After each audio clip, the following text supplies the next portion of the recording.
I'm a little late, but I hope you guys had an amazing Thanksgiving. We had a chance to make my grandma made Louise's lemon pie, and it's been so long since my mama's had it. She said about 35 years, and we had to use Eagle brand milk, which is one of the best styles of condensed milk you can use. It's the best quality, and of course we use freshly squeezed lemon juice, none of that bottle stuff, and we made sure the batter was really nice and thick, just like this.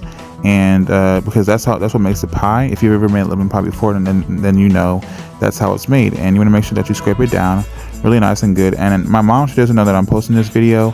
I really want this video to get to just a lot of views, because I want to bring memory to my grandma, and I want my mom to look back on this video and just see the love and support from you guys, and just kind of help her memory stay alive. And she's still with us in our hearts, even though I didn't get a chance to meet her. I feel like I met her through my mom. And so let me know down below what you made. I'm so excited about this pie, and I know